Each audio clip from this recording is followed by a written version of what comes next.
Welcome to Adult ypww Lesson 12. I do not own the rights to this music. Today's topic is an infusion of faith. The memory verse, or the lesson text, is coming out of Hebrews chapter 11. The memory verse. I will read the King James Version first and then the New International Version of Hebrews chapter 11, verse 1. Now faith is the substance of things hoped for, the evidence of things not seen. The New International Version of Hebrews chapter 11, verse 1.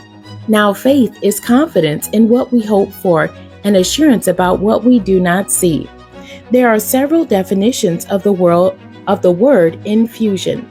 The best fit definition for our lesson today is the introduction of something that is needed. Infusion also means adding a potent element, faith, to another receiver element, reader, to bring another dimension of quality to the receiving element. As we grow and mature in the things of God, we will need to be strengthened in the faith at various times. Even though we are confident that we belong to a righteous body of believers, the Church of God in Christ, there will be times when we will need to be encouraged. Our faith will need an infusion from God. There will be times when even our decision to continue in righteousness will be difficult to accomplish. It is the assignment of the enemy, Satan, and his kingdom to find ways to discourage you and derail you from God's will for your life. He has thousands of years of experience and an arsenal of clever schemes to discourage believers.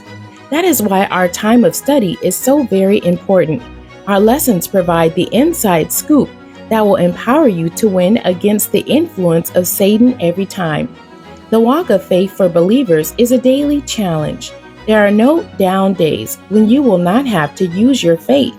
Satan, the enemy of our souls, always has a plan ready to distract us. Therefore, we need to have a plan ready to counterattack him as well.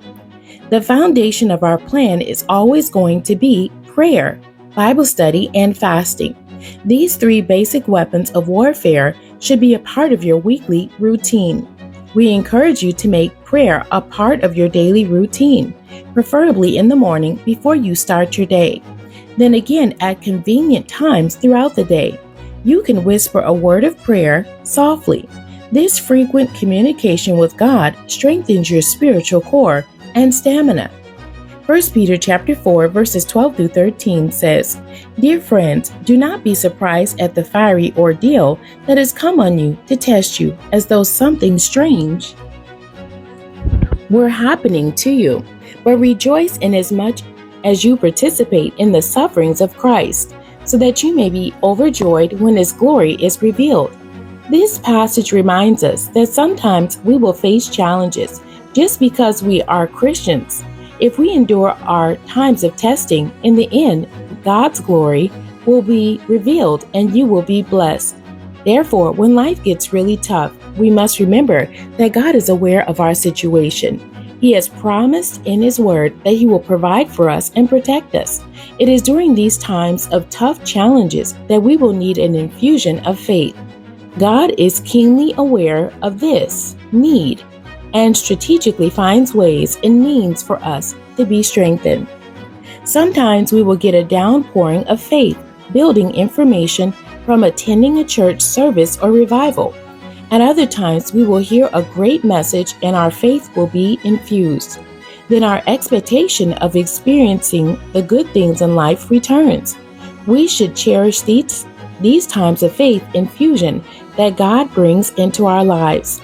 They are designed to encourage you at your moment of need for your very situation. Sometimes Satan influences someone to give us false reports about our life. Let's be ready to answer these negative reports with words that declare the direct opposite. When you get a thought or feel like you are not going to be successful, declare repetitiously in an audible voice, I am successful. When you wake up with feelings of being in despair, declare repetitiously in audible voice, this is the day that the Lord has made. I will rejoice and be glad in it. This is the plan we encourage you to use for every false report that Satan sends. Your spirit will receive and your mind will believe your confession. Then whatever you have been confessing will begin to happen in your life. Readers will learn that there are times when their faith will need to be strengthened. God will ensure that they have opportunities to hear His word that will speak to their very need to do or what to do during these times.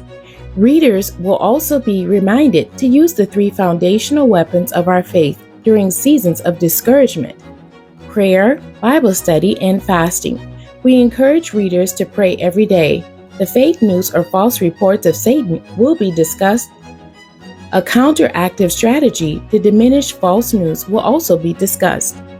The questions for today's lesson: number 1, what are some other ways we can build up our faith in God when going through tough times? Number 2, what are some faith-building songs that you like? The end. God bless you and thank you for joining me today.